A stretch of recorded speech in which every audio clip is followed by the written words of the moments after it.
We have been talking about the war in Israel, but what about the one in Europe? I hope you haven't forgotten about the Ukraine war. But that's exactly what Russian President Putin would want, for the focus to shift, to divert the West's support and attention away from Ukraine. Has the war in Israel become a deflection that suits Putin?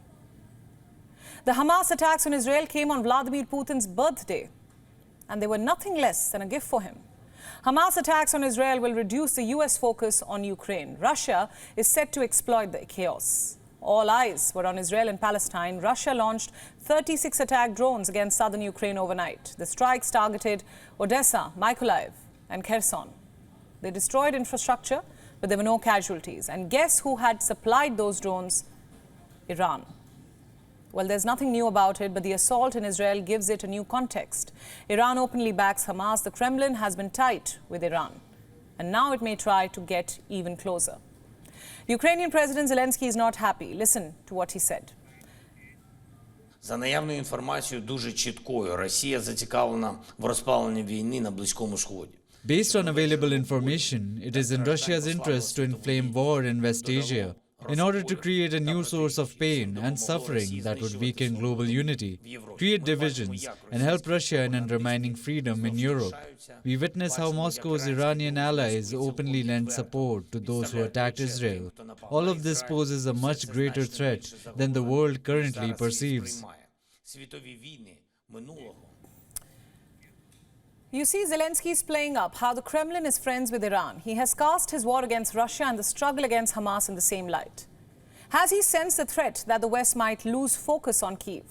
The prospect cannot be ignored. The US has already pledged more support for Israel. It has also started delivering munitions and military equipment to its ally. Seeing the situation on ground, the demand for weapons from Israel is only going to increase. And about Ukraine, you already know how long Zelensky's wish list runs. The US now faces competing requests from Israel and Ukraine. Is it prepared to fulfill all these demands? The Pentagon says it is. The National Security Council spokesperson John Kirby said, and I quote, "We are a large enough, big enough, economically viable and vibrant enough country to be able to support both." Well, that's all well and good on paper, but we'll have to see how it actually plays out on ground, on the battleground. Meanwhile, Europe isn't so sure-footed. According to reports, many European officials fear that their governments are already tapped out from Ukraine. British Prime Minister Rishi Sunak said his government is poised to provide diplomatic intelligence or security support. That is, if Israel requests it. France, Germany and Italy have also promised support, but how much will they offer?